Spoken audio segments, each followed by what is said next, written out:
Hello, this is Jerry Jokoy, and today I'm going to talk about different knives I have and the value. Which ones held the value better and which ones are not that good for collecting as far as reselling or holding the value. Um, and I also want to talk about why I have this channel. First of all, I'm a disabled veteran and I'm very blessed. Um, I have everything I need and some of what I want. And I'm a Gulf War veteran, and so I have a lot of free time, and I love knives. I collect knives. This has been my sanity. Help when I got my disability about 10 years ago. I started collecting knives, and I also had some strokes. I have Gulf War syndrome, but I had several strokes from some medicines that I was taking from the VA, a prescription, and so I had to relearn everything. Even my speech, you could tell for years there was something wrong. The elevator wasn't going all the way to the top, but anyway, I made a lot of mistakes when I first got into knife collecting. I mean, I have collected knives since I was a kid, but all the years that I worked, it was just a matter of buying a knife to um, to work with or whatever. May have had 2 or 3 knives in the home in the drawer, but um, when I got my disability and I was home, I mean, that's all I thought about. Looking through the magazines and what am I going to buy next. And yeah, at first I bought some gimmicky knives, but I learned there's 2 kinds of knives. There's knives that are made to sell, and there are knives that are made to buy. And I try to buy the knives that are made to buy. And I guess with that, I will go into it a little bit. Um, there's like fixed blade knives, tops. I've had a couple of their dagger. I don't even know what it was called. I think Tops Dagger. This is the Wild Pig Hunter, and these are made with high carbon steel, and uh, most of them are 1/4 inch, like this one. This is really heavy duty, and it's designed from a Russian bayonet. You can see where they milled the top to give it a better slicing, or I mean, a poking. People hunt pigs with this and use their bay dogs. But I think this would work because you even for skinning the pig, you could get up in there in their chest cavity and get all those things out, and so you can have it processed. But this knife, I've learned that with Tops, when they stop making a knife, they put a bunch of them out and they stop with that model, and you can go on eBay and they're not going to go down in value. These are good knives. I've sharpened this one. I put a good edge on it. It came with a decent edge, but I probably made it a little more. I think it's about a 20-degree edge, very very sharp, and I like this knife. If I was going to go hunting, I would use it, not just to collect. Another fixed blade Tops I just cut myself with before I started this, like an idiot. The Tops Street Scalpel. These were kind of hard to find, and I don't know if they're still available now, but I really like this knife. I think it's a really good knife for EDC if you want a fixed blade. Um, it's just a handy knife. It's small, and I put these ulti clips on it. I like them better than these big, huge clips, or what they call Ranger bands. I don't like that at all.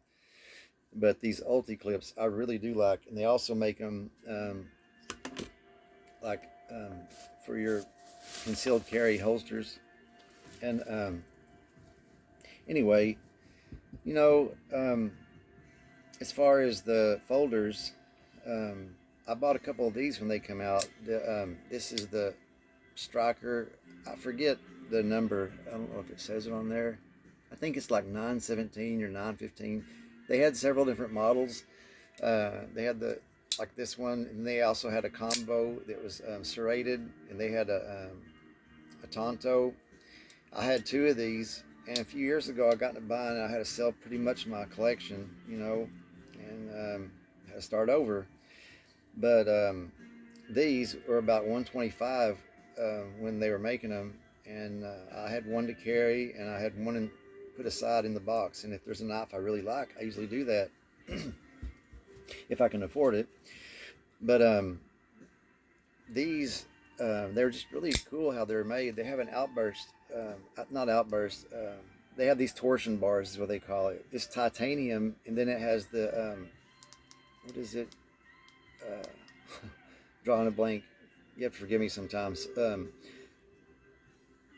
Um, Carbon fiber scales. So it's really lightweight, and you can see these torsion bars. They kind of push it out. That's what propels the blade out, and it's just a really cool design knife. And it's really a shame they quit making them. But back 8 to 10 years ago, when these were new, they were going for 125. And before this last 2 years, you know what's been going on. It killed business for a lot of people. But anyway, these were going before that, like 3 years ago. These were going for 400 plus, and there's still some that are going for over 400. Some models that were like special runs, things like that. But if you just have a decent knife with a box, right now, I think I got this one for under 300. But I see some of them even right now going for over 600. They were like special runs, 1 of 500 type knives. So anyway, this won't go down in value. And another one that I bought too. This is a cold steel. It's I always get it mixed up. The Urban Dart. And to me, this is just really cool. The guy I bought it from on eBay said, I never threw it. I'm thinking, I'm glad you didn't throw it, because this is not made for throwing. This is like a glorified shank. You know, this is not meant for throwing. It has a rubber craton handle, but to me, it's for collecting. I would never carry this as a weapon or anything. It's a really cool, the way it's made, the hollow grind, you know, it's so well ground. It's made in Japan. I don't know what part, if it's Siki or what, but it's just so beautiful. It's just, to me, it's simple, but it's just, I mean, I love it. It's just a beautiful, to me, it's a piece of art. And I had 2 of them in my collection before I had to sell my collection. I probably didn't get $75 a piece for them, but you know, hey, at the time I needed the money, it helped me. It got me out of a bind. That's the good thing about buying some knives. This rake, this is good steel. This is Sandvik Steel, and it's a good work knife. It's not ever going to be worth more than what I paid for, which I think was $40. But I use this a lot. If I'm going to go cut a lot of boxes, this is what I'm going to use. But as far as collecting, it's not going to be worth more than what I paid for it. You know, it's just not going to go up in value. Same thing. Well, here you go. The Microtech SOCOM. I bought this new from an individual, not a knife company. You know, he probably invested. He bought them to resell, because if you can get these, you can resell them for more than they go for in the companies. Like if you bought it from Blade HQ, they're going to sell them for about $350, but they're going to get I don't know how many. Say they get 100 of them, they're going to be gone in overnight. You know, and unless you're on their waiting list, or you know, you're going to be left out. So I paid $400 just to get this, and I know I could sell it. I'm not going to baby it. I bought it to use. This is a good EDC. It's a good knife for self-defense. It's a utilitarian knife. I mean, a lot of people use the scenario, if you had one knife forever, and this is the last knife you're going to have, you could only have one, this would be their choice. And honestly, it probably may very well be my first choice too. This is just a well thought out knife. It's a large knife. It has M390 steel, so it's strong. It's hard to sharpen, but once you get it sharp, it's going to stay there. And it's you know, I haven't been showing, but it has a really good edge on it. And yeah, it's a good knife. I like it. I carry it a lot. Same thing with this Protech. I carry it a lot. I don't know if it's the TR4 or the TR5. I get it mixed up. I put some skateboard tape on it because I use this. I bought it to use. It's a good knife. It's D2. It's not just D2. It's CPM D2. So this is some really fine D2 steel, and also it's a strong edge, but it's It's just a really good edge, you know. And yeah, I like this. I bought this to use, so I'm going to use it. But this is an auto, and Protechs hold their value too. I'm going to use this. If I wanted to keep it for collecting only, I wouldn't use it and I wouldn't sharpen it. But like the large Don, I wish I'd bought that a long time ago. Now you can't find them. The one I had with burlwood, they just don't, you can't find them. I guess they stopped making them. So now if you're lucky enough, I can't even find one on the secondary market, like on eBay or anything. But at the time, I think I paid $400 for it, brand new. And I'm sure right now, if you had one, you could easily get, I'm betting you could get $700 or $800 for it. I mean, that's just the way they are. These, like 400 before the last 2 years with what's been going on, and brand new they were 125. And then, you know, I think because now this has brought the price of some of the collectible knives down with what's happened in the last 2 years. People aren't buying like they were. So now I was able to get this for like I think with the shipping and everything, it was like $270 or something. But if things get better, it should be over 400 again, like it was. You know, I know these tops will stay. They just won't drop in value. And this is a Frank Beltram Italian switchblade or auto, and this is one with the crisp blade.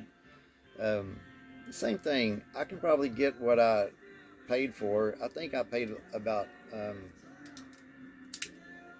I think I paid about 170 for it, 150. I'm never going to get more than that because they're still making these. Like this blade makes it a little more desirable than the the plain blade or the bayonet blade. So that makes it a little more desirable to some people. It's just a matter of an opinion. I mean, it's not really a useful blade, but as far as a cool knife, it's very cool. You know, they're just simple. There's some cheap ones that you can shake them and the safety will bounce back and forth. This is pretty well made. You know, it's pretty solid. But this steel is really hard and it doesn't sharpen. And what edge comes on it is what you're going to have. Uh, it's a cool knife. These are kind of cool to me to have in your collection. Another knife that I didn't really like it at first, this SOG, I think it's the Kiku. They have some fixed blade and different versions of the Kiku. This is the assisted. I like that harpoon style blade and that recurve, but it is kind of hard to sharpen. And at first I was getting pissed because I am not the guy you'd want to send your knife to get it sharpened. It's a hit or miss with me. Some of them I do really good, and other ones that I have, you know, it wasn't meant to be. But this one, I finally got a good edge on it, and even I mean, all the way down, it's just, yeah, it's this. The thing about the CPM S30V is if you get a good edge on it, and this isn't like a